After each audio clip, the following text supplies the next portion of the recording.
Hi, welcome to week one, the overview of week one. We're laughing because we know that when the camera comes on right away, that's going to be the thumbnail for what you click on when you see it, and we don't want to look dorky in the thumbnail, so we're acting. We're trying to look Like I looked in the last like one. Well, prehistory. Okay. History means written down. And since all cultures are not writing cultures, there are many cultures that had oral language, that term has become kind of problematic. And there seems to be this bias that Western European civilization is valid because that's history, because that culture engaged in writing stuff down. We have to deal with that a little bit. I got to tell you, this course is very Western European centered. Yeah. That's my background. That's our educational background. That's the nature of an English-speaking environment. We want to make it clear that we do not think that Western civilization is good or bad or better or worse than anything else. It's probably relevant to helping us understand who we are. Putting things into categories like saying Greeks or ancient Greece or classical Greece or the golden age of Greece or prehistory, obviously there are problems with this. Many times we're taking a very, very broad culture and we're narrowing it down, and we're looking, which way is the camera? This way. We're narrowing it down to look at just a little tiny slice of it.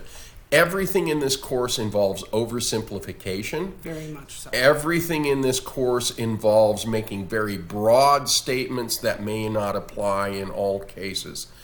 The prehistoric period is a very interesting one, I think. I am really fascinated with the shift from tribal culture to other kinds of ways of being, and that's one of the things we're going to be looking at a lot. And the caves at Lascaux, They're fascinating. it's just an absolutely fascinating look at our ancestors and how they lived, and in terms of historic time, really not that long ago. Go ahead. But it does have challenges for us in that without the written history, we don't have the answers of why did you do this? Why did you make this? What were you thinking? What does this mean to you? And we have those advantages in later periods and much more so in today's culture. We can say, why did you write that book? Why did you paint that blue? What were you thinking? What does this mean to you? What was happening in your life at this time? And with these works, we really don't have those advantages. And so there's a lot of speculation that goes in to a lot of things that we've become disconnected with the history for some of these things, like the Cave of Lascaux. We don't know how they painted it, why, is it a record of things? Is it a ceremonial hoping for a good hunt? Is it just, some people were in a cave for a long period of time and they thought they'd decorate it and make it look cool? The motivation we've speculated quite a bit on. Then we move on to the Greek civilization. Most of what we're looking at is going to come from what's often referred to as the Golden Age of Greece, or the Classical Age of Greece, that happened in the 400s BC. Very much the roots of Western European civilization, for good or for ill. The Greeks did write more things down, but it was a long time ago, and a lot of them have been lost. So a lot of times we're looking at fragments and trying to piece things together and understand what's going on.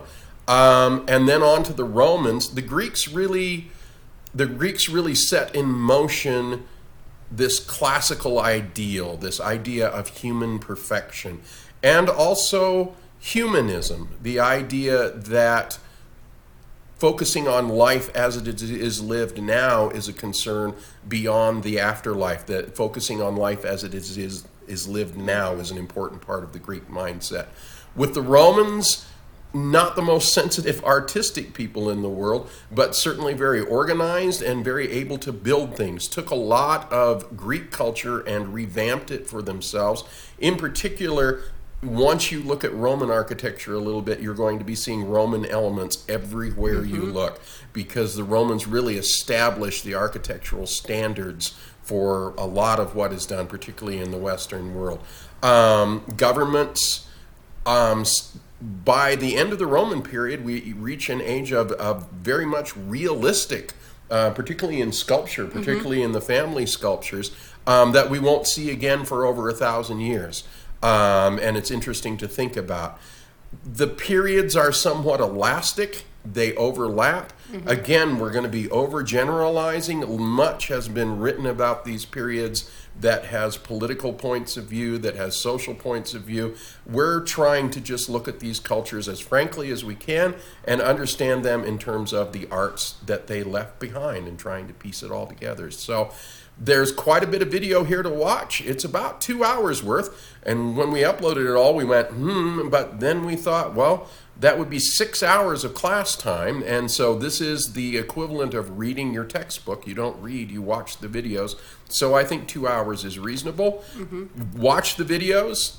Take some notes as you're watching them. Think about things. Be preparing to put your discussion board posts together, and then eventually answering the test questions, which are all there for you. No secrets. Open book, as it were. So, prehistory, the Greeks and the Romans. Enjoy. Thanks a lot.